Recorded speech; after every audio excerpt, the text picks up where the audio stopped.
Havre de détente préféré des habitants de Varsovie, le parc Lasienki et son palais sur l'eau.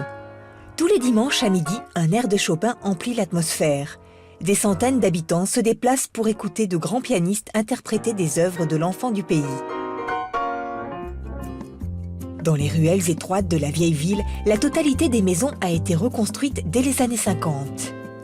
Toute l'animation se concentre autour de la place du marché et des tours en calèche permettent de replonger dans l'histoire de la capitale polonaise. Une histoire mouvementée et dont les souvenirs sont précieusement sauvegardés. À 2 pas de la place du marché, derrière les murs d'une maison plus que centenaire, se trouve le photoplasticon. C'est l'un des tout premiers appareils à utiliser le principe révolutionnaire à l'époque de la stéréoscopie. Depuis, la dernière des machines à remonter le temps n'a pas bougé d'un pouce. Sauf pour embarquer les visiteurs pour des voyages dans le temps en 3 dimensions.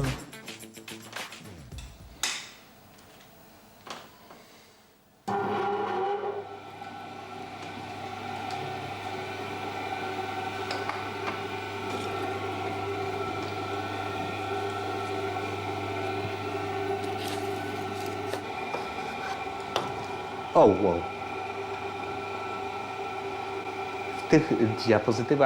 Dans les diapositives, il y a une illusion. Et l'image perçue à travers une lentille semble nous plonger au cœur d'un nouveau monde. Ceci est rendu possible grâce à 2 lentilles qui captent une image comme le feraient 2 yeux comme les nôtres et qui, placées sur une caméra, tirent 2 clichés différents.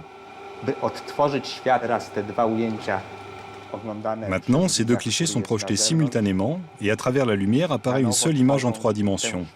Voilà donc ce que permet le photoplasticon.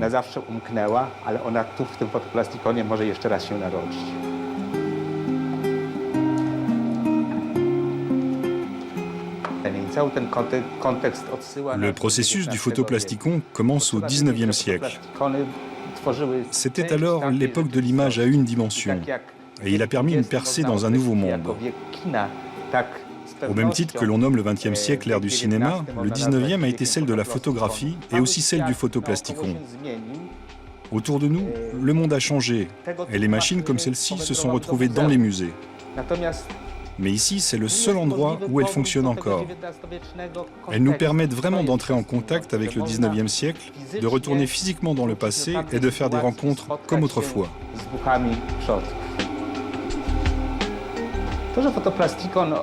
C'est très surprenant que le photoplasticon soit resté à Varsovie. C'est plutôt inconcevable de penser qu'il se trouve ici même et qu'on l'utilise, car si on remonte dans l'histoire, il ne restait plus rien à Varsovie. L'histoire a une manière bien à elle de pleurer son passé, et c'est une histoire très paradoxale. C'est quand même symbolique et émouvant de constater que c'est ici, à Varsovie, que se trouve le seul stéréoscope fonctionnel de toute l'Europe et que nulle part ailleurs il en existe un comme ça. Et qu'il faille venir ici pour revivre le XIXe siècle.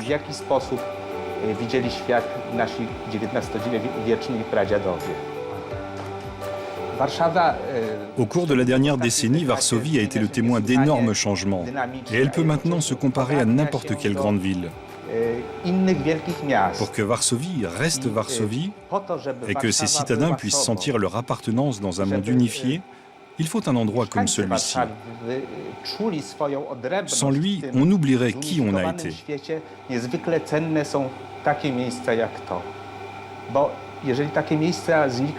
Peut-être que je me trompe, mais parfois j'ai l'impression de vivre à une autre époque.